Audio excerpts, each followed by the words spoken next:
I think I'm finally ready to tell you the whole truth today, Doctor. Excellent, Amy. The fact that you're ready to talk about this is the first step towards healing. It's not healing that I need. I'm not crazy, Doctor. That's what they want everyone to think. Why don't you tell me everything that happened, Amy? Yes. It all started the night I went with my daughter to my parents' cabin in the woods. Little Kate's father died in a traffic accident when she was still a baby. I was all she had. The little vacation started off well. It was her, me, and nature. But on the first day, everything started to go wrong. I still remember the nightmare I had that night. It was the most real nightmare I'd ever had in my entire life. Today, I still have my doubts whether or not it really happened. I remember that night when I was awakened by a loud noise. When I opened my eyes, I panicked. I was not in my cabin and my daughter was not next to me. I was on an operating table. I wasn't tied up, but my body could not move. Everything around me was pitch black. The walls were black too, but they were not made of concrete. They seemed to be made of a viscous material, and they moved. It was as if they had a life of their own. In panic, I tried to move my body around, but I couldn't. Suddenly, there was someone next to me. A black being with gray spots staring at my belly. I ducked my head, and that's when it hit me. My organs were outside my body. How was I still alive? How come I didn't feel pain? Nothing made sense. What are you doing? Let me go! Now! Help!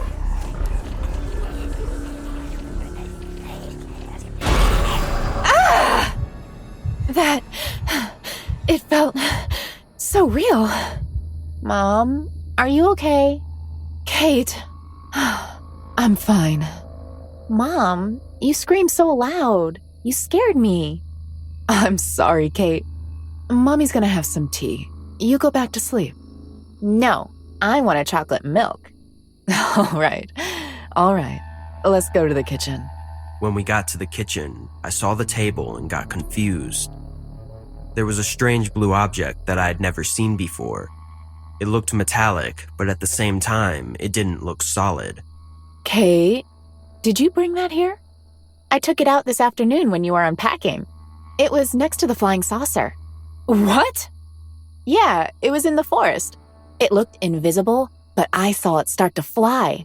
I swear. Why didn't you tell me? Because you were gonna get mad at me for going to the woods. You always get mad. Obviously, I didn't believe her, but with the dream I'd had and seeing that strange object I'd found, a part of me got scared. Silently, we took our drinks and went to sleep. No. What do you want from me? No.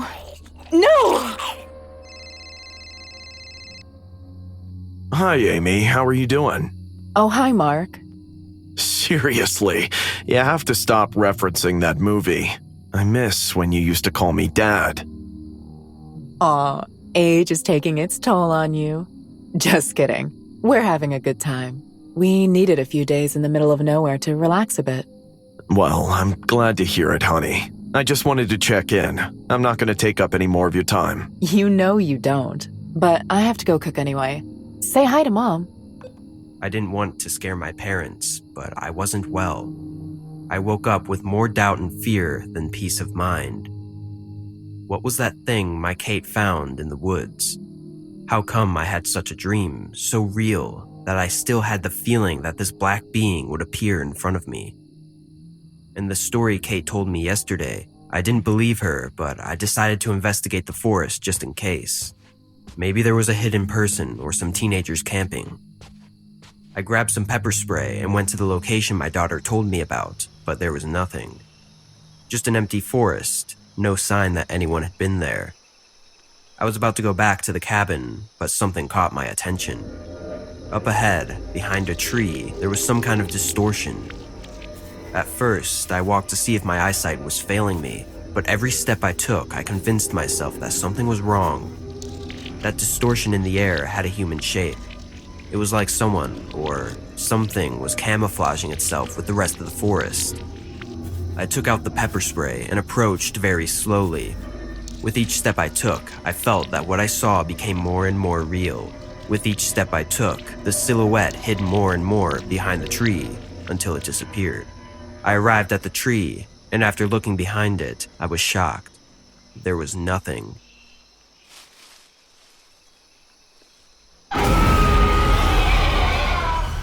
Terrified, I desperately ran home, crying.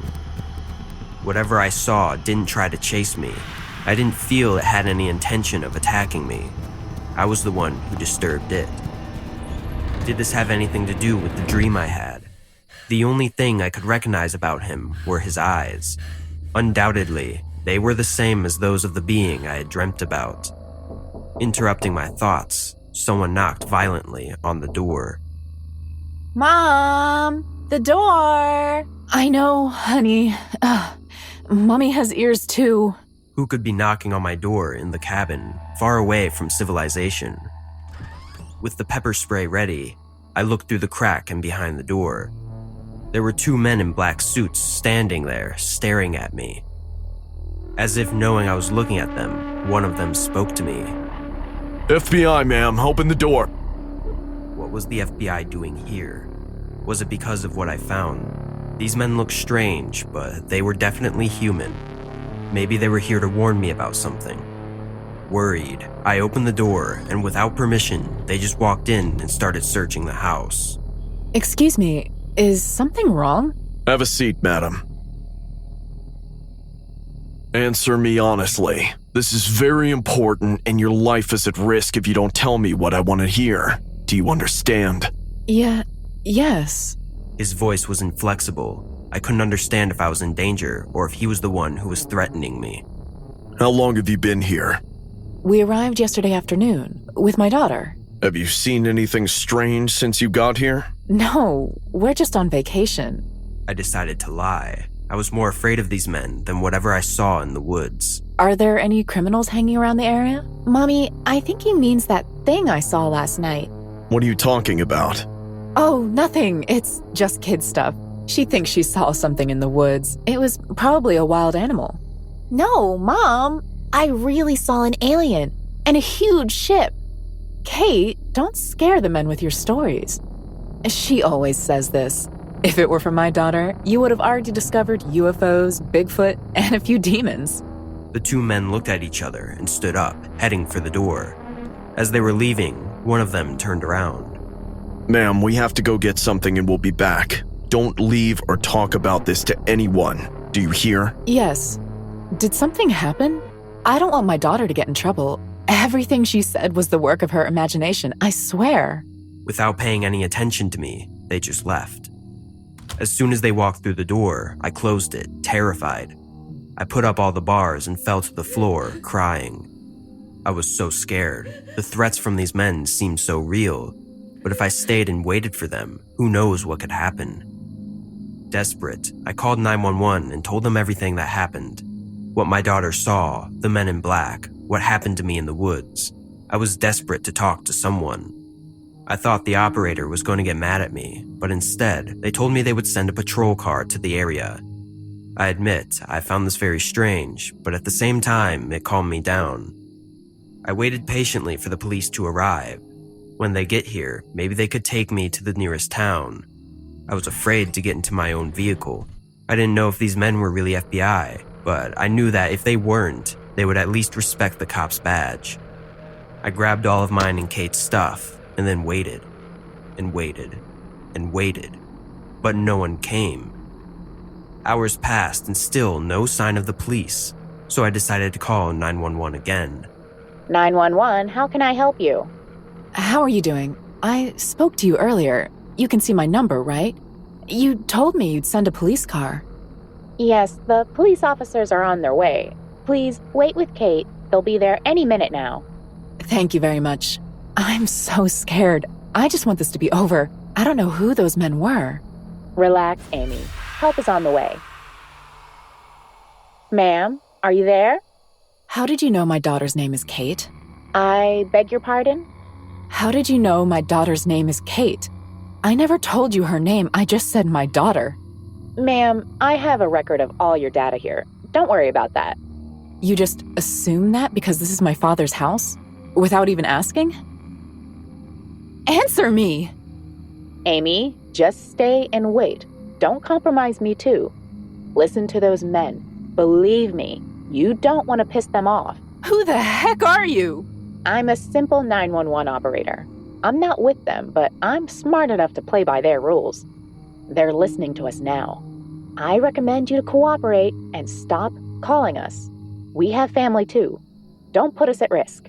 And without another word, the 911 operator hung up on me. Confused, I slowly walked away from the phone, thinking about my few options. What should I do? Run away with my daughter, listen to them? Either option seemed terrible. The flow of my thoughts stopped when the phone began to ring. Hello? Oh, little Amy. You haven't been misbehaving, have you? That was the voice of the man in black who had come earlier, extremely calm and calculating, but threatening. Please, leave me alone. I haven't done anything wrong. I won't tell anyone anything. I'll play by your rules, but please, let us go. It's too late for that, Amy. You lied to us. You've been very bad. I was scared. I'm sorry, please. I want to leave. Don't worry. We lied too. We knew what happened there. We just wanted to have a little interview. What do you mean? You tell me, Amy. Have you been having nightmares? Having trouble sleeping at night? How do you know that? Who the hell are you? Those are common symptoms of all people who have been abducted, Amy. But your case is much more interesting than the rest. You've seen them awake, right? You remember everything, and that helps us. I'll tell you everything I know. Just let my daughter go. You don't have to tell us anything. Believe me, your brain will speak louder than you. And your daughter, little Kate, is also another special case. No. Leave her alone. Unfortunately, we can't do that. She not only saw something that she wasn't supposed to see, but she also came in contact with an artifact that doesn't belong to this world. I said leave her alone. Mommy, did something happen to you? Who were you yelling at? I couldn't tell Kate anything that was happening. I didn't even know how. I just hugged her and kept crying. Without giving me time to compose myself, someone tried to open the door. After failing to do so, whoever was behind the door slowly walked to the window. Behind it, the same man as before stared at me with a slight smile. He pointed in the direction of the door so that I would open it for him. You'll never take my daughter. Go away! At my response, the man stopped smiling, and as if disapproving my action, shook his head. After a few seconds, the door exploded and 4 men came in. 2 of them were the ones I had seen before, and 2 others were in civilian clothes. What I didn't notice before became more evident than ever. These men looked exactly the same. All 4 were bald. Their bodies, facial expressions, and black glasses were identical. It struck me that only one of them spoke, but at this point, nothing made sense. I ran with Kate to the kitchen and grabbed a knife, waiting for them to come for us. No matter what, I would protect my daughter to the end.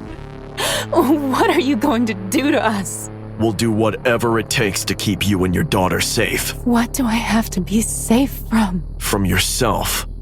Now, give us the girl. We need to talk a couple of things with her. At this request, all my fear turned into anger, and I released Kate to charge with all of my strength against the men, brandishing with my knife. Without making too much effort, one of the uniformed men stopped me halfway, pulled the knife out of my hand, and punched me in the stomach. Surrendering to the pain, I fell to the ground and began crying. Not because of the blow, but because I knew I had failed as a mother, as I watched my child cry and scream for help while one of the men in black took her. Still not finished with me, the only man in black who talked stared at me and slowly approached. With every step he took, I felt that my life was one notch closer to the end. My muscles tensed to the point where pain raced through my body. I tried to crawl backward, but found myself completely frozen in front of the attacker's polished boots. With a meticulous movement, he crouched down to my height and brought his face within inches of mine. He didn't insult or threaten me. He didn't even utter a word, but his scream ran through my whole body and filled me with an indescribable horror. I could perceive how his scream was charged with an unjustified rage, while I felt that with every second it lasted, I aged a little more. After a brief moment that seemed to last for hours, it stopped, and as I felt an icy sting in my neck, my vision blurred and I fell asleep. When I opened my eyes, Kate was sitting in front of me, waiting for me to wake up, unaware that my body was still numb. I fainted halfway through trying to hug her, but she did it for me. Are you okay, Mom? I'm sorry, Kate. What did those men do to you? Are you okay? I'm okay, Mom. They didn't do anything. I told them what I saw and they explained how it was all my imagination. What? They also told me not to tell anyone about this, so we don't scare the rest of the people about something that didn't happen. Kate, all of this did happen. I saw something in the woods. Don't you believe your mom? Mom, you're just nervous. Calm down and you will see that you are exaggerating everything. Yes, you're right. Something was wrong. That person was just like my daughter. She had the same voice, gestures, appearance, everything. But that was not my daughter. You can't fool a mother. I was still very scared, so we just left the place as soon as possible. As soon as I got home, I raised my voice to the world and went to all the newspapers and tabloids with my story, but no one believed me.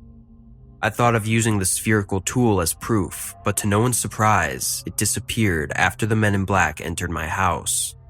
From that moment on, every day I went back to my house, I was afraid. As I did everything I could to investigate about those men in black to find my real daughter, I felt watched. The little girl who was with me watched me at all times. Sometimes she would cry for me, worry, and ask me if I was okay, but I knew it was all an act. And why do you think they let you live and tell everything you told? They're testing me, Doctor. They want to experiment on me. And this is part of the experiment. I still have these nightmares. They're seeing how I react to being abducted, to having had a paranormal contact.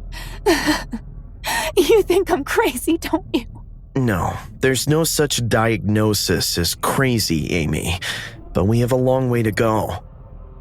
As I finished my session with Amy, I couldn't help but feel a little scared. Her story made no sense, but she told it with a conviction and assurance that in my 40 years of experience as a psychologist, I've never heard of. A few days later, some policemen knocked on my door. They were both bald and had glasses. They came to ask me what I do know about her, claiming that she was missing. Something was wrong. The man was lying, and he didn't even bother to hide it. His questions led me to think that they did know Amy's whereabouts. They just wanted to know how much he knew about her and what he thought about it.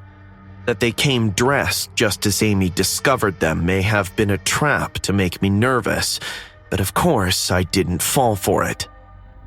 I told them that the fact that she was seeing aliens and men in black coincided with other symptoms and indicated that Amy was suffering from schizophrenia. In addition, everything suggested that she also had Capgras syndrome, which explained her behavior of thinking that her daughter was an imposter. I told them that Amy's behavior was something that could happen in a person who had experienced such a close loss as her husband and still had to care for her daughter. Pleased with my response, the two cops left, and I never saw or heard from Amy again. It was as if she had disappeared off the face of the earth. I admit that Amy's case made me very curious, and if I thought hard about what she said, I might even believe her. But I wasn't going to. I'm a man in my 60s. I have a family and grandchildren to take care of. Even if this girl was telling the truth, why risk it? If the men in black are real, I prefer to play by their rules.